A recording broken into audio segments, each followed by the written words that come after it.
Welcome to Chapter 2 of my story called Reservation Road. Chapter 2 is called Vision of Heaven. I begin this journey before I leave to Oklahoma at Holy Sepulchre Cemetery on the south side of Chicago. It's where a lot of my family members are buried, including my father. I wanted to begin here because my father's death is what's got me on this road and on this journey. I learned a lot of things from his death, learned a lot of things from his life, and he was my teacher. He was who taught me a lot about life, and I feel it's fitting that I began here. So I wanted to talk about what happened to me while my dad was dying.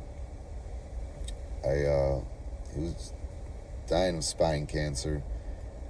He had 2 surgeries, and after the first surgery, I was in the room. I stayed with him overnight, and he was unconscious most of the time. I was in there until the middle of the night, and when he woke up and he saw me, he was excited I was there, and very happy to see me.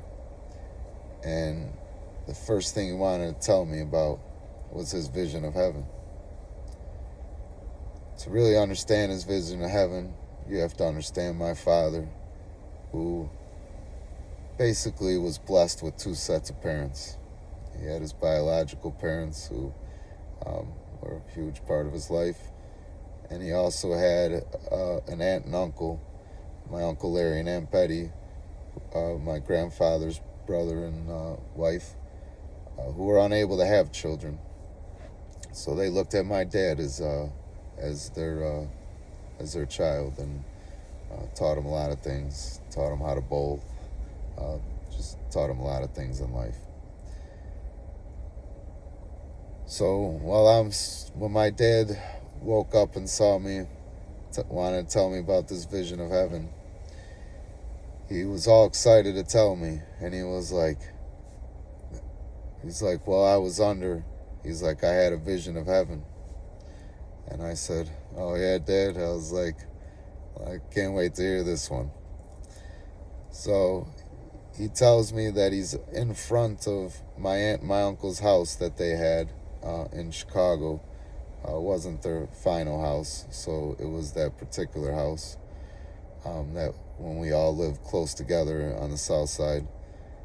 And he said he was in front of the house. And so he went up to the door and he knocked on the door, and opened up the door was my Uncle Larry with a big old smile, and he was like, come on in.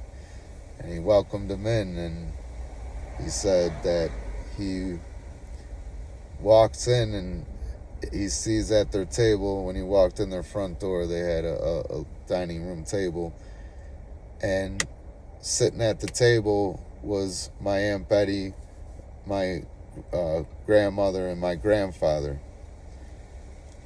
So I was like, wow, Dad, that's amazing. Like, I was kind of expecting it to be like gold streets and, I don't know, like peace, I don't know, but to be showing up for dinner, family dinner, and that be your heaven was pretty touching to me. And it made me realize that the important things in life aren't what you possess, what goals you've accomplished. It's about the love and the connections that you have with people.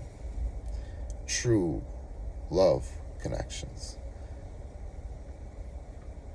Not based on anything but the truth, love, honor, all the stuff that was described in The White Wolf. That's pure love. It stuck with me and is the basis to where I'm at. And I think about this journey, and I think about what my life has meant to me. And I think about that the heaven he describes would be the same heaven that I would want to go to, which is, I always envisioned as basically everybody in heaven had their own family mansion, and every mansion was basically designed to what meant to each family. Every mansion was where everyone lived within there, where you can play chess, where you can, maybe go play catch in the backyard, cook together, laugh together, visit neighbors, people you love that you might have met. That is called, to me, peace and harmony. And I look around in this earth, I don't see too much peace and harmony. And I often wonder, is this something that we can create here on earth, where we could just live in peace, where people were allowed to express themselves in ways, and people were loving of each other, and true love, not based off Red Wolf or anything that they can get off of you, but because you are a good, genuine person. And I believe that every person has that white wolf, and no matter how fat their red wolf might be from being overfed, that they still have a white wolf inside of them, one that you can feed at any time of your life. Some people are pure, and they've been feeding it from day one. Some people barely fed it at all and waited till later in life. But to each his own, their own journey.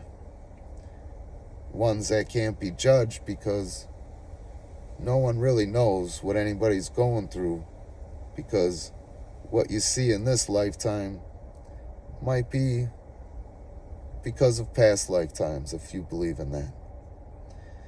I believe in karma. I do believe in past lifetimes. I do believe in the spiritual realm. I don't know much about it, but that's why I continue down Reservation Road.